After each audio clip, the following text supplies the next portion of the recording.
Hello friends, कैसे हैं आप सब। तो आज मैं आप लोगों के लिए एक नया वैकेंसी का अपडेट लेके आया हूँ जो कि निकला है इंटेलिजेंस ब्यूरो की तरफ से। तो चलिए देख लेते हैं कौन से पोस्ट के लिए ये अपडेट दिया गया है, और साथ ही साथ ये भी देख लेंगे कि उस पोस्ट के लिए आपका मिनिमम क्वालिफिकेशंस क्या मांग रहे, एज लिमिट क्या मांग रहे, और कब तक आप ये एप्लीकेशंस भर सकते हैं। ठीक है, तो सब कुछ देख लेंगे। तो चलिए शुरू करते हैं। तो फर्स्ट में यहाँ पर कैंडिडेट्स को एक इंस्ट्रक्शन दिया जा रहा है। ठीक है, तो वो इंस्ट्रक्शन हम देख लेते हैं। The candidates are advise in their own interest to go through the details advertisement available on the website of MHA www.mha.gov.in to ensure that they fulfill the eligibility criteria and other requirements before filling up the online applications। तो candidate को form fill up करने से पहले एक बार जो ministry of home affairs का जो web address है, मतलब उनका जो आपका ऑफिशियल एड्रेस है, वहाँ पर जाके अपना एलिजिबिलिटी एक बार चेक कर लेने के लिए बोल रहे हैं। ठीक है, कि आप अप्लाई कर सकते हैं कि या नहीं। अगर आप कर सकते हैं तो आप अप्लाई कीजिए, इसी के बारे में बताया गया है। ठीक है, तो चलिए आगे देखते हैं। आगे यहाँ पर जो वैकेंसी निकाला गया है इंटेलिजेंस ब्यूरो की तरफ से, वो है आपका junior intelligence officer grade 2 technical post का। ठीक है, तो चलिए आगे देखते हैं। आगे यहाँ पर online applications are invite for Indian nationals for direct recruitments to the post of junior intelligence officer grade 2 technical, that is if JIO2 tech in IB, ministry of home affairs, government of India. तो सभी जो Indian जो nationals है उनको invite कर रहे हैं online application करने के लिए इस पोस्ट के लिए। कौन सा? Junior intelligence officer grade 2 technical post के लिए। ठीक है, तो जो कैंडिडेट इंडियन सिटीजन्स हैं वही अप्लाई कर सकते हैं यहाँ पर। ठीक है, तो चलिए आगे देखते हैं। आगे यहाँ पर बताया जा रहा है the eligibility criteria and others relevant details are as followed. तो यहाँ पर जितना भी अदर्स जो आपका क्राइटेरिया है, एलिजिबिलिटी क्राइटेरिया, वो नीचे दिया गया है, वो एक एक करके देख लेंगे। ठीक है, तो जो फर्स्ट नंबर पे आता है हमारा डिस्क्रिप्शन ऑफ पोस्ट। तो यहाँ पर पोस्ट के बारे में आपका बताया गया है पूरा। तो जो पोस्ट का नेम है आपका क्या? Junior intelligence officer grade 2 technical post. Short form में इसको ही JIO2 टेक बताया जा रहा है। ठीक है, तो चलिए आगे देखते हैं। आगे यहाँ पर आपका जो पोस्ट है, इस पोस्ट का क्लासिफिकेशन क्या आता है? क्लासिफिकेशन मतलब आपका इस किस श्रेणी में आता है। ठीक है, तो ये आपका पोस्ट जो है जनरल सेंट्रल सर्विस पोस्ट है, और ये ग्रुप C में आता है, नॉन गैजेटेड नॉन मिनिस्ट्रियल। ठीक है, तो चलिए आगे देखते हैं। आगे यहाँ पर जो पे स्केल के बारे में बताया गया है, तो पे स्केल है आपका लेवल 4। जो इनिशियली आपका जो पे स्केल रखा गया है वो है आपका लेवल 4 में, और इसका जो बेसिक स्टार्टिंग बेसिक होगा वो है 25,500। ठीक है, और यहाँ पर 81,100 जो बोला गया है, क्योंकि यहाँ पर जो आपका पे बैंड होता है, ठीक है, पे बैंड में आपका 25,500 से लेके 21,100 के अंदर रखा जाता है। इसको पे बैंड बोलते हैं। ठीक है, तो चलिए आगे देख लेते हैं। तो ये जो पे बैंड है आपका, मतलब लेवल 4, ये 7 CPC के अंडर आता है। ठीक है, और साथ ही साथ आपका प्लस एडमिसिबल सेंट्रल गवर्नमेंट का जो अलाउंसेस वगैरह रहता है वो भी आपका ऐड होके आएगा। मतलब आपका जो इनिशियल जो पेमेंट होगा वो 25,500 plus HRA plus DA plus TA, जो मतलब अदर्स जो अलाउंसेस हैं वो ऐड होके आएगा। ठीक है, और यहाँ पर नोट में बताया गया है कि यहाँ पर 2 स्पेशल आपका अलाउंसेस यहाँ पर रखा गया है। ठीक है, तो देख लेते हैं कौन सा है।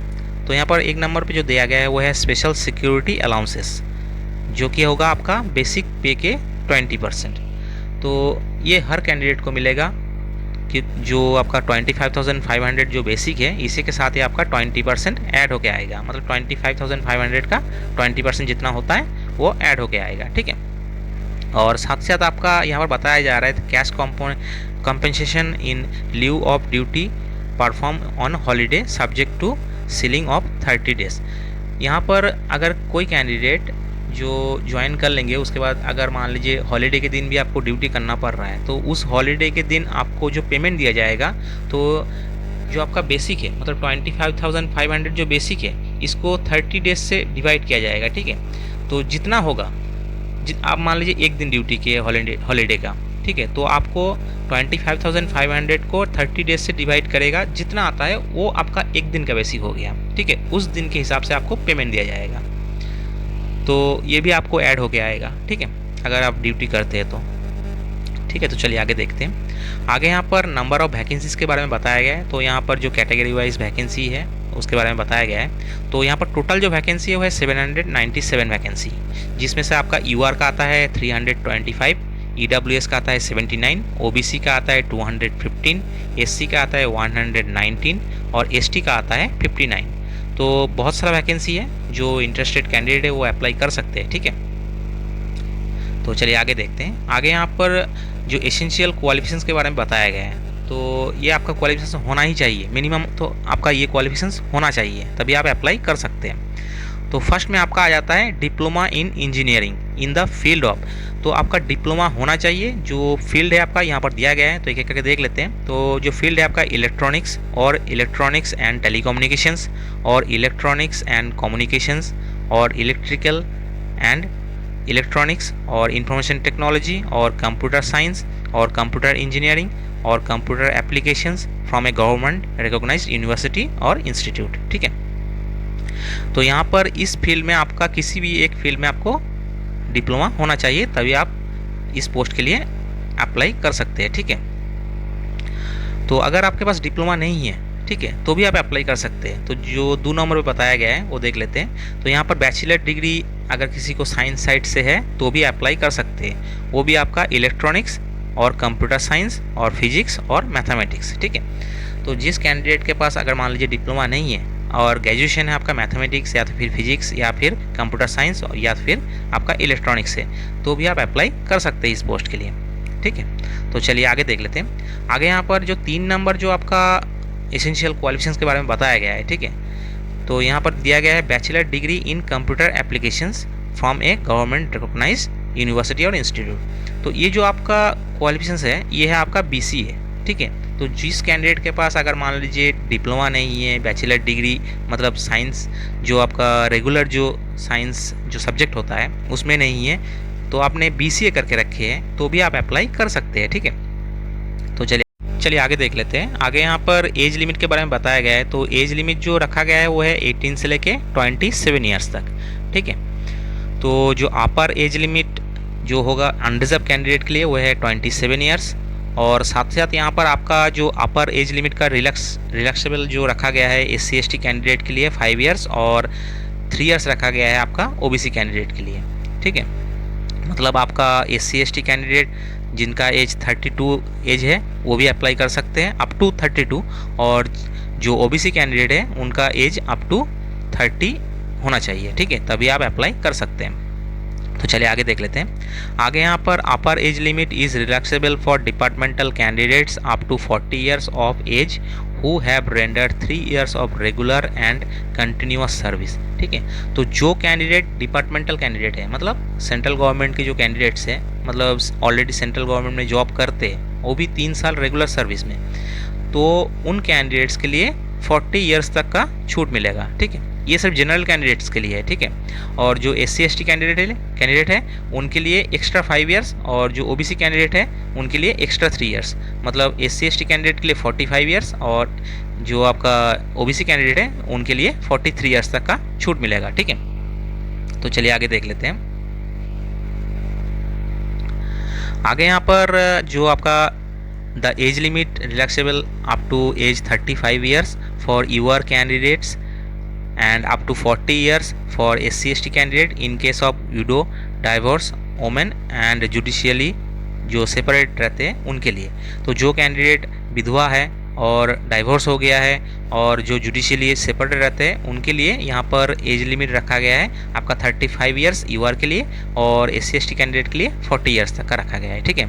यहाँ पर OBC के बारे में कुछ बताया नहीं गया तो मैं भी बोल नहीं पाऊँगा, ठीक है, मगर यहाँ पर होना चाहिए आपका 37 ईयर्स, सॉरी हाँ 38 ईयर्स तो होना चाहिए था यहाँ पर, बट इन लोगों ने दिया नहीं है, शायद गलती से दिया नहीं होगा, मगर मैं कुछ बोल नहीं पा रहा हूँ यहाँ पर। तो चलिए आगे देख लेते हैं।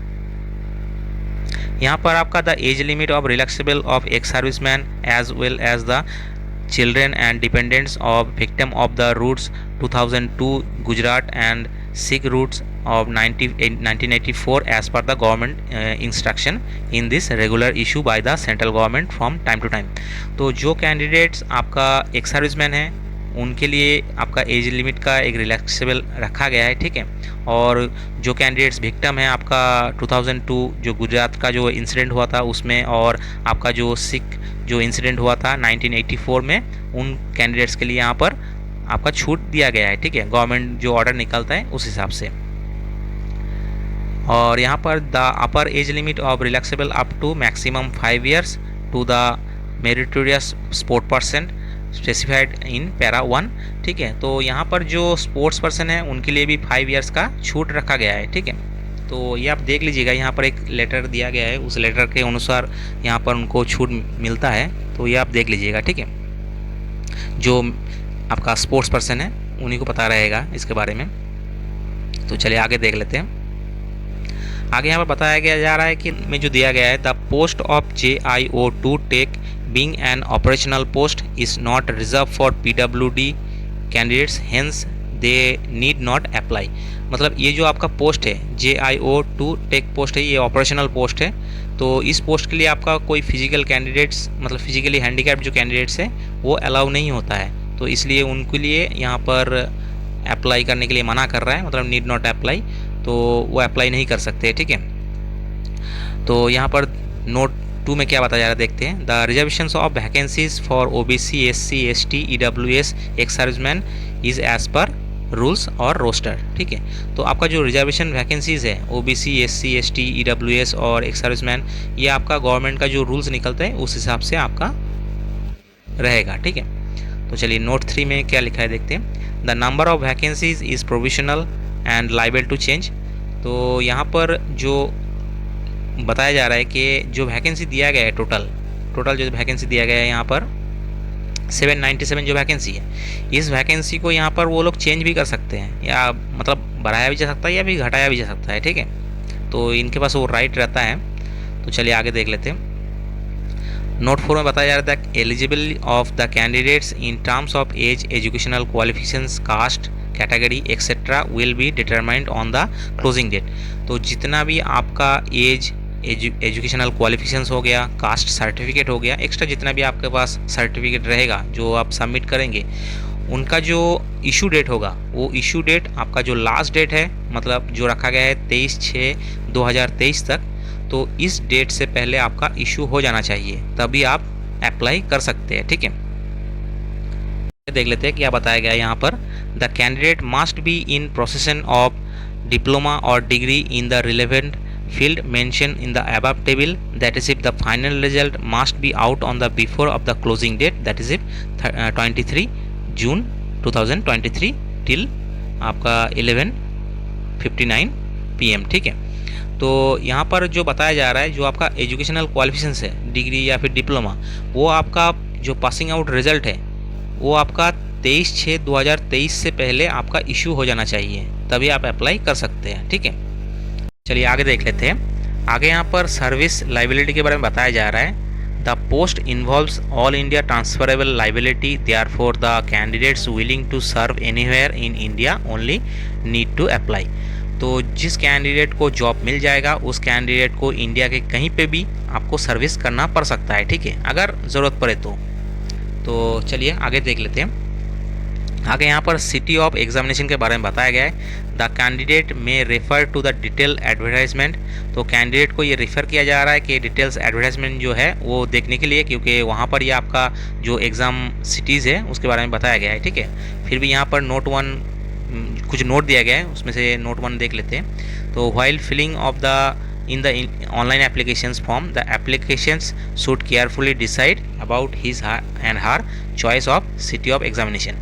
तो जब आप ऑनलाइन एप्लीकेशन मतलब फिलअप करेंगे ऑनलाइन एप्लीकेशंस, उस टाइम पे आपको ये डिसाइड करना होता है एग्ज़ाम सेंटर चॉइस करने का, ठीक है। तो वो आप केयरफुली सिलेक्ट कीजिएगा, क्योंकि जहाँ पर आप सिलेक्ट कीजिएगा वहीं पर ही आपका सेंटर आएगा, ठीक है। तो सेकेंड नंबर पर बताया गया जा रहा है कि the candidate has to choice 5 options choice as exam cities from the list provided in the details advertisement. तो जो डिटेल्स एडवर्टाइजमेंट है उसमें आपका जो एग्ज़ाम सिटीज़ दिया रहेगा उसमें से आप 5 ऑप्शन चूज़ कर सकते हैं आपका जो प्रेफरेंस के हिसाब से।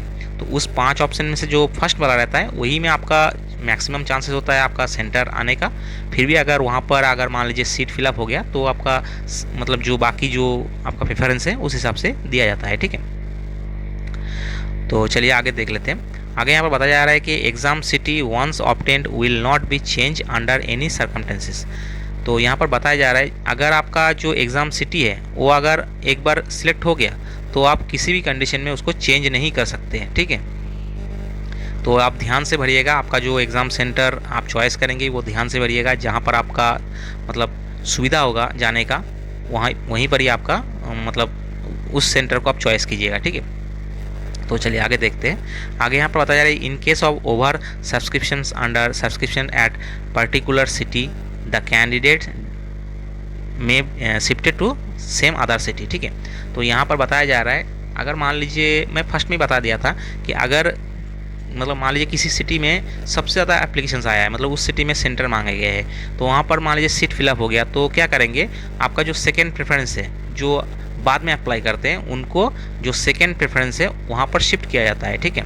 तो उस हिसाब से आप चॉइस कीजिएगा, ठीक है। और जितना जल्दी हो सके आप अपना एप्लीकेशन सबमिट कीजिएगा, क्योंकि अगर आप जितना फर्स्ट एप्लीकेशन सबमिट कीजिएगा ना उसी तरह आपका सेंटर भी आता है।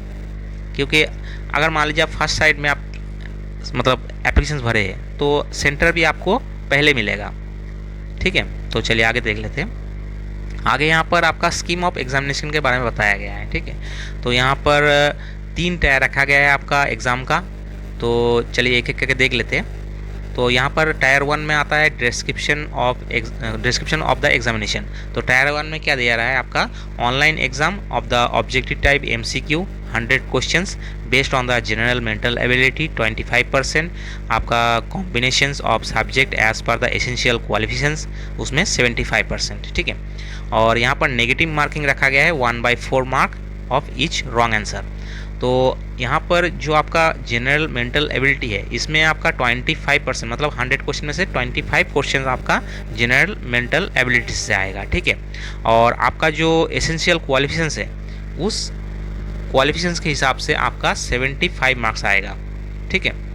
मतलब यहाँ पर आपका जो टेक्निकल का वैकेंसी है तो टेक्निकल साइड से आपका 75 क्वेश्चंस आएगा, ठीक है। और आपका जो टोटल मार्क्स है आपका 100 और आपका जो टाइम ड्यूरेशन दिया गया है वो है 2 आवर्स, ठीक है। तो चलिए आगे देख लेते हैं। आगे यहाँ पर टायर 2 में आपका स्किल टेस्ट होने वाला है। तो स्किल टेस्ट में आपका जो जॉब का जो टेक्निकल पोस्ट के हिसाब से आप अप्लाई किए तो उस हिसाब से आपका जॉब प्रोफाइल के हिसाब से आपका एक प्रैक्टिकल होगा, ठीक है। प्रैक्टिकल बेस्ड आपका जो टेस्ट होगा और उसमें आपका 30 मार्क्स रखा गया है, ठीक है। इसमें कोई टाइम ड्यूरेशन कुछ दिया नहीं गया है। तो चलिए आगे देख लेते हैं। आगे यहाँ पर टायर 3 का जो एग्ज़ाम रखा गया है उसमें इंटरव्यू और पर्सनालिटी टेस्ट रखा गया है जिसमें आपका 20 मार्क्स रखा गया है। इसमें भी कोई टाइम ड्यूरेशन नहीं है, ठीक है। तो चलिए आगे देख लेते हैं। आगे यहाँ पर नोट 1 दिया गया है। तो नोट 1 में the cut off marks out of 100 in tyre 1 examination would be UR के लिए 35, OBC के लिए 34 और आपका SC ST के लिए आपका 33 और आपका EWS के लिए 35, ठीक है। तो जो कट ऑफ मार्क्स है 100 में से कट ऑफ मार्क्स किया जाता है। जैसे कि अगर UR कैंडिडेट के लिए 35 रखा गया मतलब 35 से नीचे अगर किसी कैंडिडेट का आ गया UR कैंडिडेट का तो उसको रिजेक्ट कर दिया जाएगा, ठीक है। उसी तरह आपका OBC का 34 से नीचे नहीं होना चाहिए, SC ST कैंडिडेट के लिए 33 और EWS के लिए 35, ठीक है। और यहाँ पर all ex serviceman would be the treated in their own category. जो आपका एक्स सर्विसमैन है उस हिसाब से यहाँ पर भी उनका भी सेम कैटेगरी के हिसाब से कट ऑफ रखा जाएगा, ठीक है। तो चलिए आगे देख लेते हैं। आगे यहाँ पर बताया जा रहा है नोट 2 में on the basic of their performance and normalisation of marks tier 1 examination candidate would be shortlisted for the skill test and personal interview, ठीक है, at 5 times of the number of vacancies subject to the candidate scoring the minimum cut off। तो यहाँ पर बताया जा रहा है कि जितना भी आपका मतलब मार्क्स होगा उसको नॉर्मलाइजेशन किया जाएगा और परफॉर्मेंस के हिसाब से। और जो टायर 1 में जो कैंडिडेट शॉर्टलिस्टेड होंगे उस कैंडिडेट को आपका स्किल टेस्ट और पर्सनल इंटरव्यू में बुलाया जाएगा और जितना वैकेंसी है उसका 5 times कैंडिडेट को बुलाया जाएगा, ठीक है। तो चलिए आगे देखते हैं। आगे यहाँ पर आपका हाउ टू अप्लाई, मतलब कैसे आप अप्लाई करेंगे उसके बारे में बताया गया है। तो application should be submitted only through online registration by login on to the website www.mha.gov.in और www.ncs.gov.in। ठीक है, तो यहाँ पर जितने भी एप्लीकेशंस आपका सबमिट होगा वो ऑनलाइन ही होगा, और जो 2 एड्रेस दिया गया है इसी 2 एड्रेस में आपका ऑनलाइन सबमिट होगा। ठीक है, और यहाँ पर बताया जा रहा है कि applications will not B accept through the other mode. तो ऑनलाइन जो एप्लीकेशंस है इसके अलावा और किसी मोड पे आपका जो एप्लीकेशंस है वो एक्सेप्ट नहीं किया जाएगा। ठीक है, तो चलिए आगे देख लेते हैं। आगे यहाँ पर the applications portal will be operational from 3 June 2023 to आपका 23 जून 2023 टिल आपका 23:59 आवर्स। मतलब आपका जो ऑनलाइन पोर्टल है एप्लीकेशंस करने का वो है 3/6/2023 से लेके 23/6/2023 रात के 11:59 तक खुला रहेगा। ठीक है, तो इसी डेट के अंदर आपको एप्लीकेशंस करना है। ठीक है, और registration done prior to 3 June 2023 and after 23 June 2023 will not be accepted. मतलब जो भी कैंडिडेट अगर आपका रजिस्ट्रेशन 3 जून 2023 से पहले और 23 जून 2023 के बाद अगर कोई मतलब रजिस्ट्रेशन करते हैं उनको माना नहीं जाएगा। ठीक है, विल नॉट बी एक्सेप्टेड, तो उसको एक्सेप्ट नहीं किया जाएगा। ठीक है, तो इसी डेट के अंदर ही कीजिएगा, अपना जो ऑनलाइन रजिस्ट्रेशन है इसी डेट के अंदर ही कीजिएगा। तो चलिए आगे देख लेते हैं। आगे यहाँ पर candidate can apply for the post provided they fulfil the prescribed eligibility conditions. तो जो कैंडिडेट अप्लाई करना चाहता है तो वो अपना जो एलिजिबिलिटी है वो मतलब फुलफिल होगा तो ही अप्लाई कीजिएगा। ठीक है, तो चलिए आगे देखते हैं। आगे यहाँ पर एग्ज़ाम फ़ी के बारे में बताया गया है।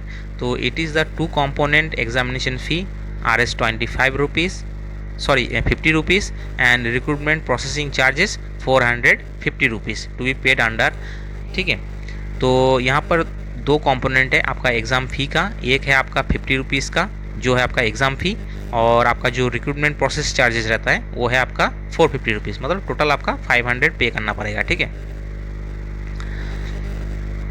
और यहाँ पर जो आपका फ़ी पेड है ऑल कैंडिडेट्स के लिए रिक्रूटमेंट प्रोसेसिंग फ़ी तो आपको देना पड़ेगा, और यहाँ पर मेल कैंडिडेट्स यूआर से और ईडब्ल्यूएस और ओबीसी कैंडिडेट के लिए एग्जामिनेशन फ़ी और addition to recruitment processing charges भी देना पड़ेगा। ठीक है, मतलब इन कैटेगरी के बाहर जितने भी कैंडिडेट हैं उनको ये फ़ी नहीं देना पड़ेगा। कौन सा 450 रुपीज़ का जो फ़ी है वो नहीं देना पड़ेगा, सिर्फ 50 रुपीज़ का ही फ़ी देना पड़ेगा। ठीक है, तो चलिए आगे देख लेते हैं। तो यहाँ पर बताया जा रहा है कि ex serviceman who have already secured employed in civil side under central government in group C post regular basis after availing benefits of the reservations given by them are required to pay examination fee Rs 50 also along with the recruitment processing charges 450। मतलब जो candidate एक serviceman हो या फिर मतलब जो already civil side में job करते हैं ग्रुप सी पोस्ट में, उनके लिए भी आपका 400 का फ़ी देना पड़ेगा। ठीक है, ये बताया गया है। तो चलिए आगे देख लेते हैं। आगे यहाँ पर आपका बैंकिंग चार्जेस इफ़ एप्लीकेबल यहाँ पर दिया गया है। मतलब अगर बैंकिंग चार्जेस रहता है तो वो भी आपको एक्स्ट्रा देना पड़ सकता है। ठीक है, वो बैंक के ऊपर डिपेंड करता है। ठीक है, तो चलिए आगे यहाँ पर मोड ऑफ पेमेंट के बारे में बताया गया है, जो कि ऑनलाइन और ऑफलाइन मोड दोनों में आप पे कर सकते हैं। तो इसके बारे में मैं ज़्यादा डिटेल्स नहीं बोल रहा हूँ क्योंकि ऑलरेडी वीडियो थोड़ा लंबा हो गया है। तो यही बता रहा हूँ कि आपका जो फ़ी पेमेंट का प्रोसेस है वो ऑनलाइन भी कर सकते हैं, ऑफलाइन भी कर सकते हैं। ठीक है, तो चलिए आगे देख लेते हैं। आगे यहाँ पर और कुछ है नहीं, बस क्लोजिंग डेट के बारे में बताया गया है जो कि 23 जून 2023 तक ही है। तो जितने भी इंटरेस्टेड कैंडिडेट है वो अपना एप्लीकेशंस इस डेट से पहले मतलब भर दीजिएगा। तो हो सके तो इस डेट से 3-4 दिन पहले ही भर दीजिएगा, क्योंकि लास्ट डेट तक अगर वेट करेंगे तो आपका जो ऑनलाइन एप्लीकेशंस है वो कभी कभी सर्वर बिजी के कारण नहीं भी हो सकता है। ठीक है, तो कोशिश कीजिएगा 3-4 दिन पहले ही अपना एप्लीकेशन सबमिट कर देने का, ठीक है। तो और इस वीडियो में और कुछ नहीं है, तो मिलते हैं नेक्स्ट वीडियो पे, तब तक के लिए बाय।